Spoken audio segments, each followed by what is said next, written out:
और यहाँ पर एक बार और साउथ अफ्रीका में जो सीरीज जीत का जो सपना था वो कहीं ना कहीं डिसअपॉइंटमेंट हुआ। आपने सारी चीजें कोशिश कर ली, आपके पास टॉप प्लेयर्स थे, आपके पास बड़े बड़े नाम थे, बड़े बड़े दावे थे, सब कुछ किया, आपको 1-0 की लीड भी मिल गई सीरीज में, लेकिन यहाँ पर 2-1 से आखिरकार मैं ये कहना चाहूंगा डिजर्विंग टीम जीती है। जी हाँ, डेफिनेटली डिजर्विंग टीम यहाँ पर जीती है। यहाँ पर 2-1 से साउथ अफ्रीका ने इस सीरीज को जीत लिया है। सबसे बड़ी बात यहाँ पर है कि इंडिया के लिए, जी हाँ, हम 3 ऐसी वजहें आपको बताएंगे जो ना आपको ट्विटर पे मिलेगा कहीं पे, ना आपको कोई इंस्टाग्राम पे बताएगा, ना आपको कोई अपने चैनल पे बताएगा, और ना ही कहीं न्यूज चैनल्स में आपको सुनाई देखने को मिलेंगे। क्योंकि यहाँ पर अब होगी लीपापोती और बटरिंग और ढकने वाला काम होगा। डेफिनेटली वो आपको भी पता है, लेकिन डेली क्रिकेट इस चीज को नहीं करता। अगर सामने वाली टीम खराब खेली है तो हम उनकी भी बुराई क्रिटिसाइज करते हैं, और अपनी टीम अगर खामी है तो वही बताएंगे आगे आपको कि 3 सबसे बड़ी रियल रीजन क्या है इंडियन टीम के इस दौरे में इस तरह का परफॉर्मेंस करने की। लेकिन उससे पहले बात होनी चाहिए इस इनएक्सपीरियंस साउथ अफ्रीकन टीम की। क्या कहने हैं इस टीम के बारे में कि कोई बता दे कि ये इनएक्सपीरियंस टीम है। इन लड़कों को देख के, इनके चेहरों को देख के लगता है कि इनएक्सपीरियंस है, लेकिन कहीं से भी जब ये ऑन फील्ड होते हैं बिल्कुल ये नहीं लगता कि ये इनएक्सपीरियंस है। ऐसा लगता है जैसे 50-50, 100-100 टेस्ट खेलने वाले कोई बॉलर सामने से आ रहे हैं। सब ने कहा, जी हाँ, ये सीरीज शुरू होने से पहले सब आपने ही पढ़ा होगा, और बहुत सारे स्पोर्ट्स वेबसाइट्स हैं, बहुत सारे एनालिस्ट हैं। जी हाँ, बिल्कुल सही, सब एक्स क्रिकेटर भी थे खूब, और स्पोर्ट्स की वेबसाइट्स से भी कहा साउथ अफ्रीकन बॉलिंग यूनिट कमजोर है, साउथ अफ्रीकन बॉलिंग यूनिट के पास वो धार नहीं है जो स्टेन वॉकर और फिलेंडर के पास थी। बिल्कुल बेदम नजर आ रही है बॉलिंग कहीं ना कहीं।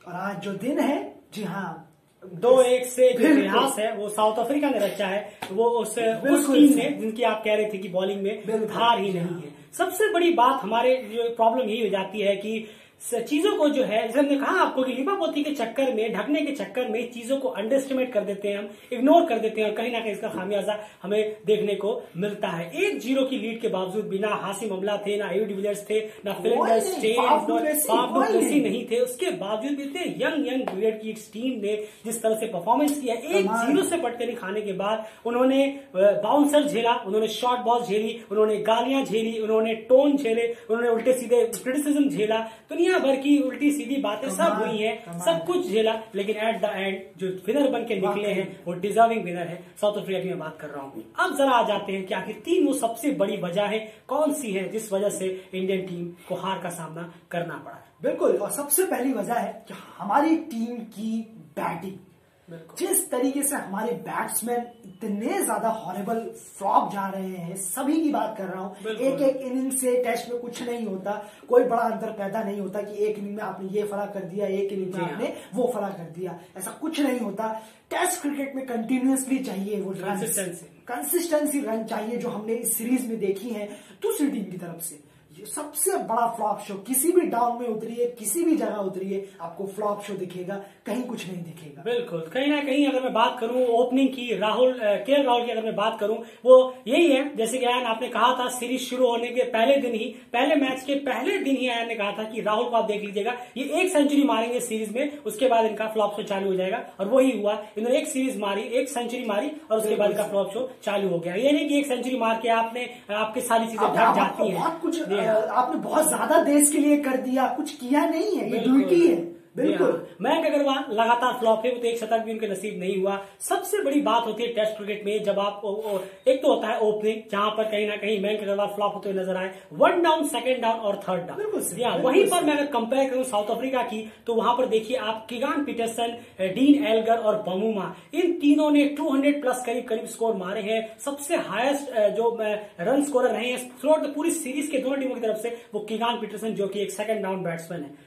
सबसे बड़ी बात है, कहीं ऐसा नहीं लग रहा, डेली क्रिकेट इस बात को पहले भी कह चुका है कि चेतेश्वर पुजारा और रहाणे विराट के अंडर कैप्टनसी में अब शायद परफॉर्मेंस नहीं देना चाहते। ये तो दिखता है, ये कहीं और नहीं मिलेगा, ये हम ही कह रहे हैं। डेली क्रिकेट में आपको कहीं और ये सुनने को नहीं मिलेगा, क्योंकि वो सच बताएंगे नहीं ना आपको, प्रॉब्लम ये कभी नहीं देखने को मिलेगा, कहीं सुनने को नहीं मिलेगा, कोई नहीं कहेगा। आप बॉडी लैंग्वेज को पढ़ना सीखिए, ये बस कहना है।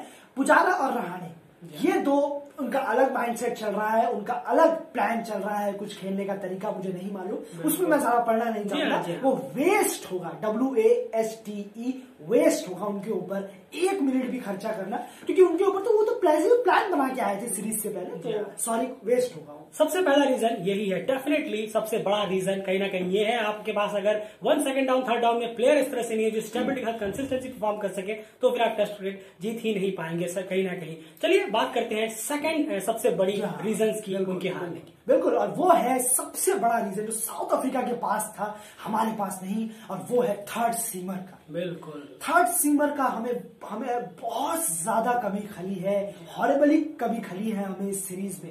हमारे पास कोई बेदम से नजर आते हैं हमारे थर्ड सीमर जब भी आए हैं, अगर हम सिराज की बात करें, एक तो विकेट को लेकर लेना परफॉर्मेंस नहीं होता, वो रहे उसमें भी कुछ खास असर नहीं हुआ। उमेश यादव को इंक्लूड किया, वहां पर भी कुछ इफेक्टिव नहीं हुआ। सिर्फ पूरा का पूरा जो जिम्मेदारी थी वो बुमराह और शमी पे थी, जो उन्होंने बखूबी निभाई, लेकिन तीसरे पेसर की कहीं ना कहीं कमी यहाँ पर खली है। थोड़े से सिलेक्शंस भी इधर उधर की बात आप कर सकते हैं, लेकिन ये सब बकवास चीजें होती है। जो लोग कहते हैं कि अरे अश्विन की जगह पे किसी और को ले लेते, ऐसा कुछ नहीं होता। वो हारने के बाद सब यही कहते हैं कि इसकी जगह पे उसको ले लेते, ये लिपापोती से कुछ नहीं होता। वो रहते तो वो कहते हैं अरे नहीं अश्विन शायद इस पिच पे भी टर्न करा लेते, उनको ले लेते। क्योंकि लोग हैं हारने पे बहाने कहीं ढूंढते, तो ये बहाने ढूंढ लेते। तीसरे रीजन की अगर मैं बात करूं, वो भी बहुत इंपॉर्टेंट है, आइए जानते हैं। बिल्कुल, अब वो पहली इनिंग से लेकर अब तक नहीं दिखा। साउथ अफ्रीका के बैट्समैन वो करते चले गए, लेकिन हमने उनसे भी नहीं सीखा, और वो है बैकफुट अप्रोच।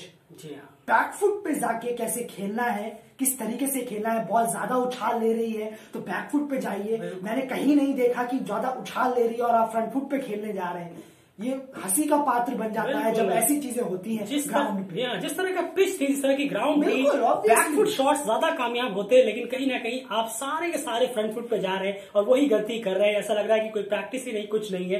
बैकफुट शॉट्स ऐसा लग रहा है कि ऐसे सिखाया ही नहीं गया है इन लोगों को। कोई भी प्लेयर बैकफुट पे खेलने की कोशिश नहीं कर रहा। वहीं पर अगर दूसरी टीम को देखें, लगातार कंपेयर कर रहे हैं। बहुमा के आपने शॉट्स देखे होंगे सेकंड इनिंग में आज, उसके बाद डॉसन की मैं बात करूं, किगान की मैं बात करूं, एल्गर की बात करूं, ये लगातार इन्हें पता था हमारी ग्राउंड पे किस तरह की पिचेस में किस तरह में यहाँ पर बैकफुट पे जाना ज्यादा कामयाब होगा। जो मैं यहाँ पे कहना चाहूंगा, जो राहुल द्रविड़ सर ने सेकंड टेस्ट मैच हारने के बाद कहा था कि उनके बॉलर्स की हाइट ज्यादा है तो इस वजह से उनको बाउंस ज्यादा मिले, ऐसा बिल्कुल नहीं है सर। क्योंकि सबसे बड़ी बात है, अगर हमारे प्लेयर भी बैकफुट पे जाके परफॉर्म करते तो डेफिनेटली ये चीज कुछ और होती। पहले मैच की ये बात तो क्लियर है कि साउथ अफ्रीका जो है पहले मैच में तीन एक्सपीरियंस थी, इंडिया ऐसी अटैक सामने आ रही थी, वो पूरी तरह से नर्वसनेस में थे, वो क्लियर दिखा। लेकिन उसके बाद सेकंड और थर्ड टेस्ट में लगा ही नहीं कि इंडिया इतनी स्ट्रांग टीम है टेस्ट क्रिकेट में हाल फिलहाल की अगर मैं बात करूं। ये सबसे बड़े 3 रीजंस रहे हैं।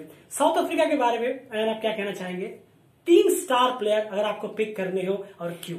बिल्कुल, सबसे पहले किगान पीटरसन, ऑब्वियसली किगान। दूसरे मेरे यहाँ पे होंगे कहीं ना कहीं मार्को जेनसन, दूसरे ये मार्को जेनसन होंगे, और तीसरे डीन एल्गर। ये 3 टॉप परफॉर्मर हैं, सबने परफॉर्म किया है, सबने इक्वल परफॉर्म किया है, कुछ नहीं छोड़ा साउथ अफ्रीकन की बॉलिंग लाइनअप ने इस बैटिंग लाइनअप को पूरा सेटल्ड करने के लिए कुछ नहीं छोड़ा है। पर ये 3 टॉप परफॉर्मर है अपने आप में। चाहे स्कोर कार्ड उठा के देख लीजिए, जो इंजरी हुई है, बॉडी इंजरी एल्गर को, हेड्स ऑफ है कि उन्होंने ये इनिंग खेली है इस टीम के खिलाफ, इस बॉलिंग लाइनअप के खिलाफ। बिल्कुल शानदार, उन्होंने हर तरह का जवाब दिया है अपनी अप्रोच से, बैटिंग से, इसमें कोई दौराई नहीं है।